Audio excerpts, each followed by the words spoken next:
And we welcome you to the pregame show here on OSN. The Ottawa Senators in game 82 of the regular season, the final game of the regular season, take on, I was going to say their heated rival, but I'm not sure there's anything heated about tonight's game against the Toronto Maple Leafs. Lever Sage, Tanner Ryle with you. Tanner, the Ottawa Senators and the Carolina Hurricanes will play in round number 1. How you doing? Pretty good. Yeah, you said it. It's set in stone. The Carolina Hurricanes. And we're expecting that series to get underway this weekend. Still waiting on a schedule. NHL, if you could drop that, that would be awesome. But I know the Western Conference is still up in the air tonight. Yeah. Mostly between Vegas and Edmonton as to who's going to face Utah and who's going to face the Ducks. But yeah, we've got our playoff opponent set in stone for the Ottawa Senators. Nice to look forward to. A team they've never faced before. Kind of interesting. But as you said for tonight, has there ever been less excitement for a Battle of Ontario in your memory? I was even listening to the radio this morning and they were trying to come up with a new name for tonight instead of the Battle of Ontario. Right. Is it the Gathering, the Disagreement of Ontario? Not even. I, in fact, would go the opposite and say that the best thing that Ottawa could ever do to their heated rival would be to go out there and lay an absolute egg so that the Leafs could jump up and hope that Seattle doesn't win a couple games and they lose their pick. Like, make Toronto win this hockey game. Give Toronto 2 points. It doesn't help them.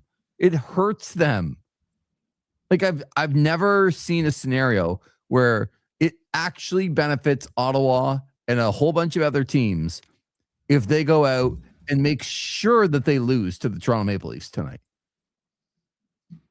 Because there's a possibility at that point that the Leafs don't get into the bottom 5, which they're currently in. Which is a really strange scenario, isn't it? MVB says, do you think there'll be any fights in the stands tonight? I don't think the stands are going to be full tonight. I was looking tonight and I saw some resale tickets for like $30. You never get that for a Sens Leafs game in Ottawa, ever.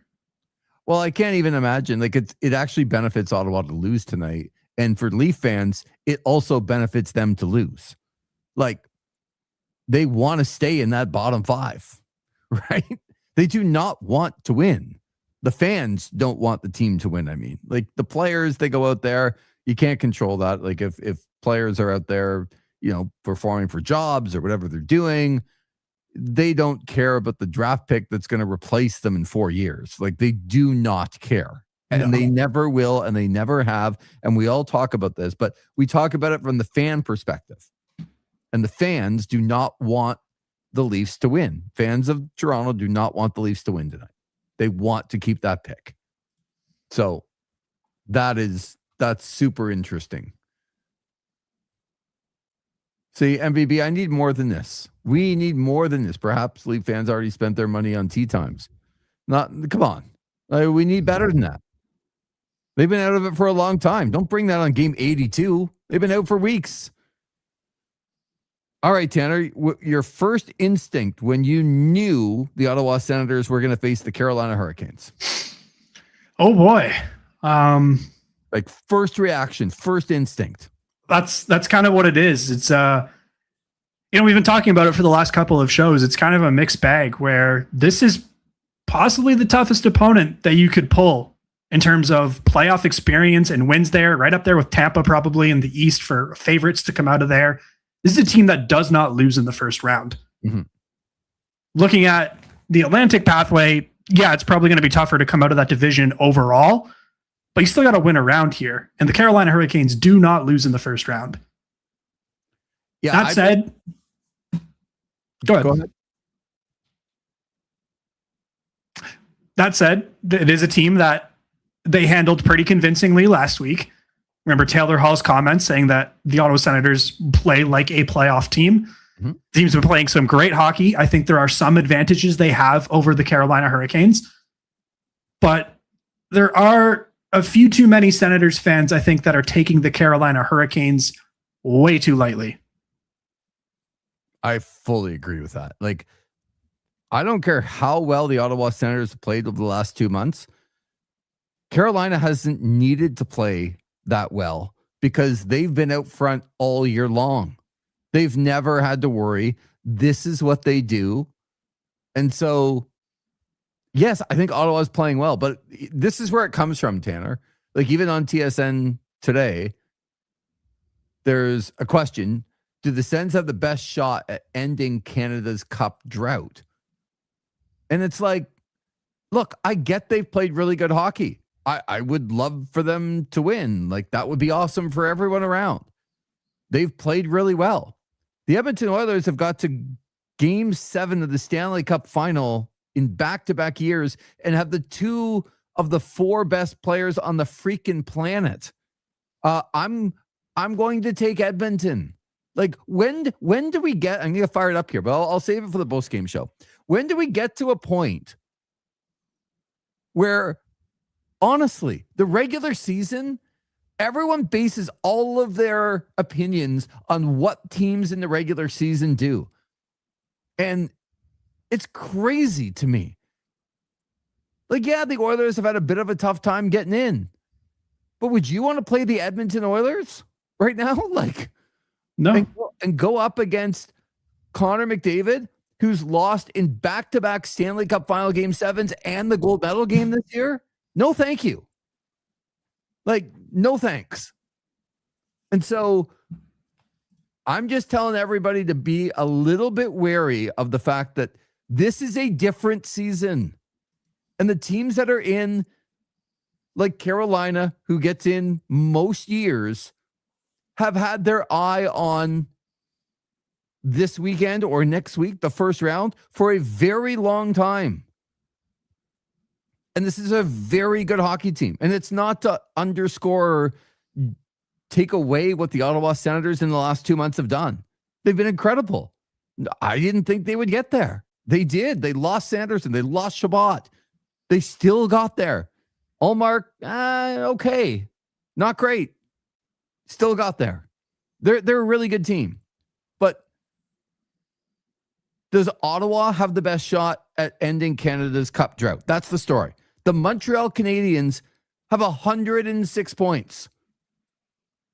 Cole Caulfield's got 50 goals. Like, they've been way more consistent than Ottawa this year. It's just nuts to me that people get so consumed with what's happened in the last 6 weeks or the last 8 weeks for teams to get there. And yes, some of that carries into the first round of the playoffs for sure. And I don't want to mitigate that. But we remember Andrew Hammond in 2015 and the craziest run of all time in the history of the National Hockey League will never be duplicated. Yeah, they lost in the first round. Right? So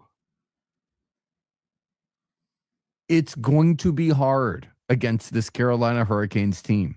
It's going to be very hard.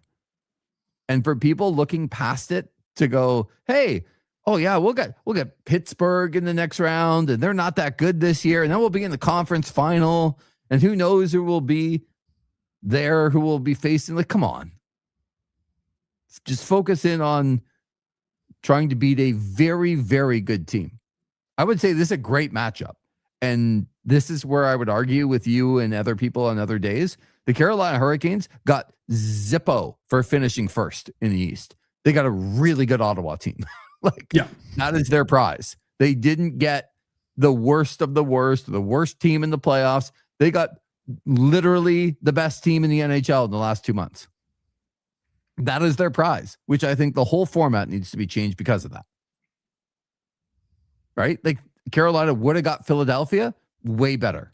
Way better. So I'm excited about the matchup. I don't know how much you can take from the games. I think there are some positives that you can take. The fact that Ottawa outshot Carolina every game, and I'll have to go and find the numbers of Carolina was somewhere in the 60 to 70% range of outshooting teams that they played, and Ottawa outshot them all 3 times. That's pretty impressive. And they played well. The game that they lost in regulation before they started this streak. They never should have lost, and James Reimer just wasn't very good. And there was one other game before where they just weren't playing well, and they got crushed. But they can compete. This is not going to be a walkover 1-8 series. There's no way. But I'm fired up about it because I think it's going to be a good series. But for people in Ottawa that think that they're just going to roll over the Carolina Hurricanes in the easier path, come on. Come on. I think I was excited about the matchup from an Ottawa perspective because I don't think there's a lot of teams, Tanner, I would have put them up against that I'm like, yeah, Ottawa's got the second best goaltending. I don't know if they have the second best goaltending. This is a tough one when you look at this series. And I'm doing a lot of research on the Hurricanes today because I'm working on a preview piece for the series for thisisosn.com that the good listener can expect in the next few days before things get underway. But I think the thing with... Oh, sorry. I know you're going to continue your point. It's going to be a great one, but continue the promo. There's pools. Yeah, we got one more thing we definitely need to promo, and that is the This Is OSN 2026 NHL Playoff Bracket Challenge. Okay. Seems lengthy in the title, but yes, let's go. You get the gist. It's open right now. Of course, the brackets haven't been set, so you can't actually submit your bracket yet, but you can join. You can name your team. You can name your team. You can join. I'm putting a link in the chat right now. It's also on the front page of thisisosn.com. You can join. And then once things are finalized, between the bracket being finalized and puck drop of game one, you can submit your playoff bracket and see if you can outsmart the OSN staff and the OSN community and take home the challenge there. Just so everyone knows, my team is Jack Hughes. That's the name of my team. Where's Jack Hughes in the playoffs? He's busy celebrating the gold medal is what he's doing. You know, he's getting traded to Minnesota next year, not this year, right?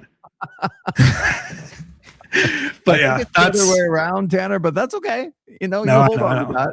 No, but I want everyone to know my team's Jack Hughes. So when you see Jack Hughes in the number one spot, you will know it's me. But I'm excited that this is up. The bracket. I think we'll be breaking down our brackets for sure on the show. I want to hear your playoff takes. I think I'll give mine once 100%. We get there and we have a bracket because, as we mentioned, the West kind of still up in the air. Yep. And I think we can also announce that there's going to be a staff pool, and we're going to do a live draft and updates throughout the playoffs here on This Is OSN. We haven't picked a date and time for the draft. I imagine Friday, probably somewhere in there. You got to know exactly kind of who's going to play who and the important ones. There's no races anymore, but it does depend on like if Edmonton plays Utah, if Edmonton plays Anaheim. I'll be picking a lot of LA Kings going up against Colorado. Okay, yeah. Everyone else. Well, I'm just saying. A little late to the party, Matt, but that's because you probably slept a lot today because you were listening all last night. He says, dare I say it, but I want the Leafs to win to worsen their odds to get a top 5 pick. If their pick's outside the top 5 goes to Boston, I want this miserable season to be even worse for them. And he says, I will confess my sins at the Church of Alpha this Sunday for rooting for the Leafs. 100% at the beginning of the show, Matt, I said the best thing that could happen, like both teams, their fans want their team to lose tonight. Both of them. That's crazy in a battle of Ontario. Both like teams, we said, I think we need to rename it. This is no Battle of Ontario. No. This is the disagreement of the 401 or something like that. Something really lame. Yeah. Maybe the Battle of Quinty, because it's basically the Belleville Sens against the Toronto Marlies. An AHL first round matchup, maybe. So yeah, as the game gets started here, we're going to be on after the game. But you're right. I just want to finish your thought on the Carolina Hurricanes. You said you were doing, a bunch of research so far. They're going to have an article coming up on thisisosn.com, a bit of a playoff preview. So what are you seeing early in that research? So goaltending certainly fascinates me because I think if Linus Ullmark is on his game, he is the best goaltender in this series. Mm-hmm. I'm still a little intrigued as to who Carolina's starter is going to be in game one. Because you look at Brandon Bussey, he's looked great this year, but that kind of tapered off towards the end of the season. He actually finished with a worse save percentage than Linus Ullmark. You've got Peter Kochetkov, who is trying to come back from injury, apparently some sort of a roster issue where he wasn't allowed to play the other night. I don't know if you saw that. Yeah. He had to get pulled last minute. And then you've got Freddie Anderson, who we talked about it, I believe, last week, has something like 88 playoff games of experience throughout his career. Nuts. He's taken the Canes far before. So where did they go in that regard? And then I'm looking a lot at their skaters as well. And we know how big Shane Pinto has been for this team. And usually there's one superstar you can really nail down on a team that Pinto's going to line up against this guy and try to shut him down. I don't know if there is a line on the Hurricanes that you would point towards. And then I think if you also look on the flip side, any Carolina fan would say, okay, yeah, Shane Pinto's good, but I raise you Sebastian Aho, who is going to be a contender for the Selke Trophy this year. Right. Much like Shane Pinto should be. Whether or not he will be remains to be seen. But two of the best defensive players in the game in Pinto and Aho. Absolutely. And then on the back end, Jacob Slavin, I think, is going to be fascinating. I think Tim Stützle is going to see a lot of Jacob Slavin in this series. Yeah. So there's tons of matchups. We'll talk about it more on This Is Overtime. And as we head in, it's going to be such a fun week. We got lots of stuff coming up. Between the bracket challenge that people can get involved, we're going to have a live draft on This Is OSN. And, as early as Saturday afternoon, we could be talking about playoff games, and we're going to be having live watch along parties for nights and games that don't involve the Ottawa Senators. So it's going to be so much fun.